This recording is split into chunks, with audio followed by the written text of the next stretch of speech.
Alright, let's kick things off by diving into a universe that transformed not just pocket monsters into global icons, but also turned playground trades into a multimedia empire.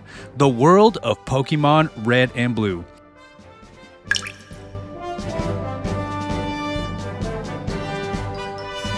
Back in the late 90s, these games didn't just pop onto the scene, they exploded, setting the stage for what will become one of the most beloved franchises in video game history.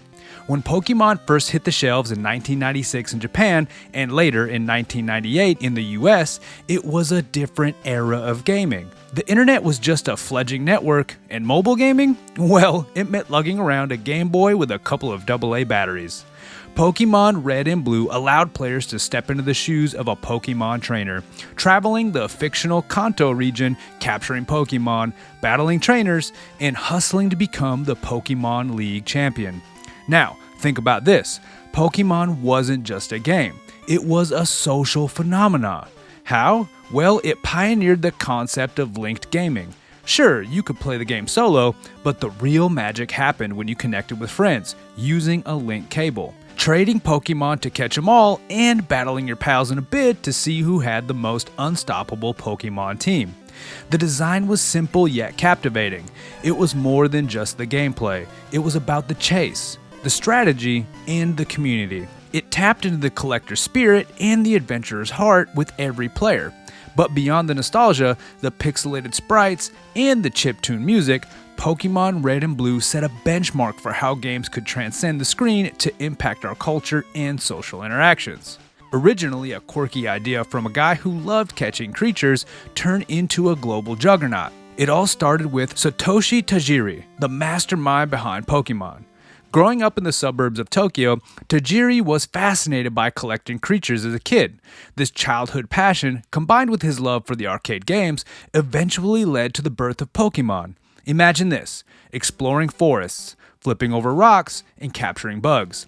These adventures laid the groundwork for what will become the core mechanic of Pokémon games, catching them all. Tajiri's version came to life through his work with Game Freak, a magazine that he would transform into a game development company with his friend Ken Sugimori, who would go on to design the first Pokémon. But turning this dream into a reality wasn't a walk in the park. The development of Pokémon Red and Blue was a grueling 6-year journey, marked by budget constraints and technical challenges. They were programming on machines that were already considered outdated at the time, which just shows you their level of dedication. When they pitched the game to Nintendo, their response was lukewarm at first. It was unlike anything else, complex yet simple, familiar yet wholly original. But with the support of Shigeru Miyamoto, the legendary creator of Mario, Pokémon got the green light and the rest is history. The game's mechanics themselves were revolutionary. Tajiri was inspired by the Game Boy's ability to communicate between devices. This sparked the idea of trading creatures, not just between games, but between players, forming a community that's actively engaged. The concept was simple yet groundbreaking. 2 versions of the game, each with unique Pokemon, encouraging players to interact in a pre-social media world. It was a blend of Tajiri's childhood memory and his innovative vision for interactive gameplay that created a new template for video gaming: connectivity.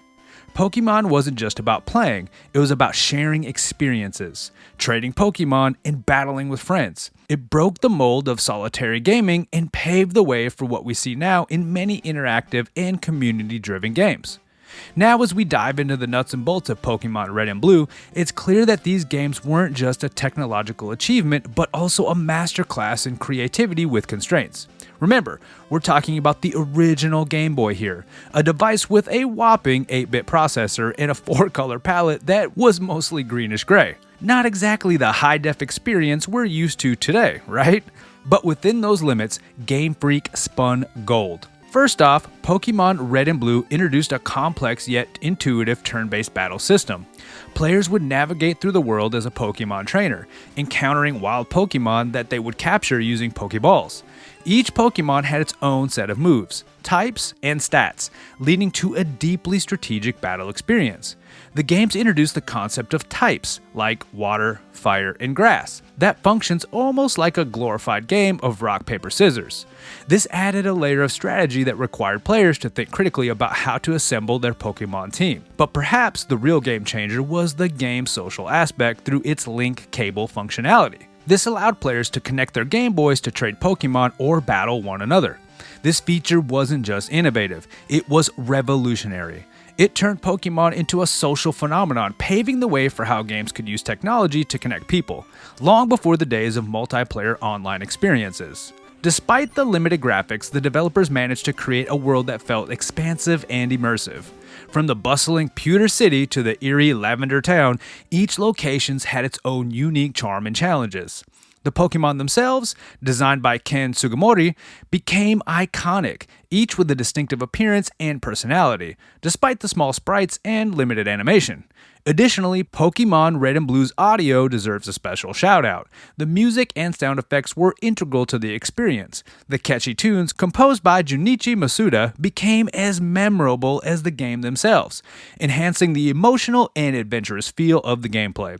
Whether you were battling gym leaders or trading Pokémon, the soundtrack perfectly complemented the action. These elements, strategic gameplay, innovative social features, thoughtful design, and impactful audio, came together to create a game that was much more than the sum of its parts. It's a testament to how creativity can flourish within limitations, turning simple pixels into a universe of adventures that felt real and engaging.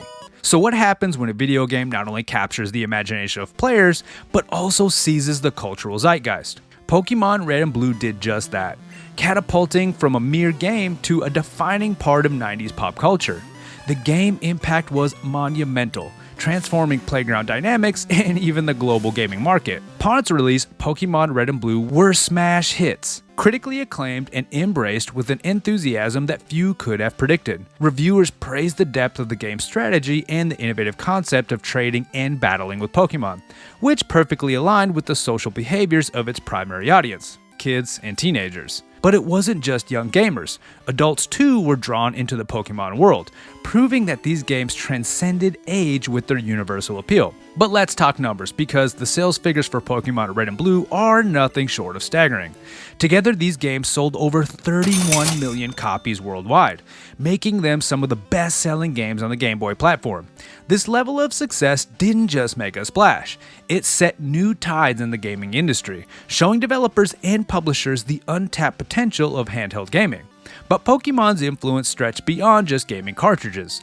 The franchise quickly expanded into a multimedia empire. An animated TV series, which became a staple of children's programming across the globe, trading card games that turned into a collector's and player's haven, movies, toys, and more. Pokémon became a ubiquitous part of childhood for an entire generation, with phrases like "gotta catch 'em all" becoming part of a global lexicon. The game also had a unique ripple effect on social interactions. It fostered a community spirit, with kids gathering to trade Pokémon and share tips and tricks, a precursor to the online gaming communities we see today. It wasn't just about playing, it was about sharing, boasting, and even learning.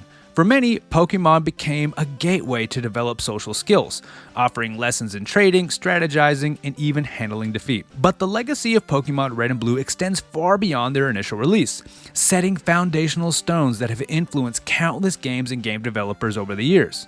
Let's explore how these games not only carved a niche within their own franchise, but also how they impacted the broader gaming landscape and continue to resonate with the industry today. First up, the evolutionary trajectory within Pokémon itself is remarkable.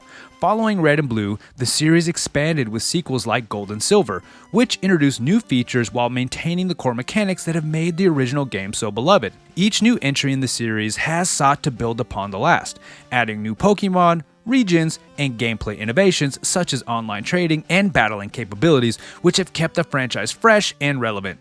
Yet, at its core, every Pokémon game still carries the DNA of Red and Blue: capture, train, explore, and compete. But the influence of Pokémon goes beyond its direct sequels.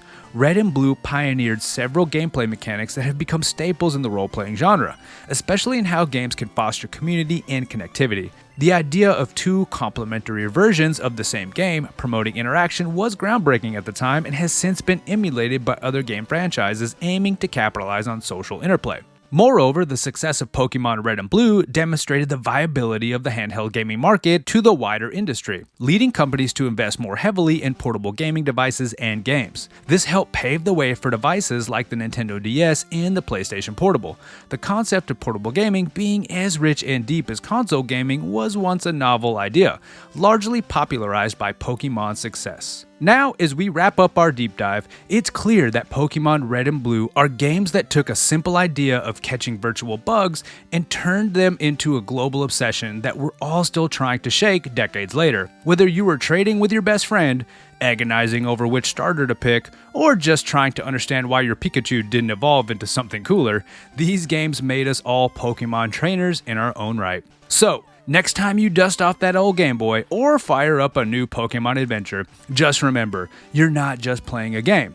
You're stepping back into a world that shaped not only our childhoods, but also the entire gaming universe. And let's be real, if you're still trying to catch them all in 2024, just embrace it. You're among friends here. Until next time, folks, may your batteries never die mid-battle, and your link cables always be untangled. Stay retro, stay curious, and as always, keep gaming.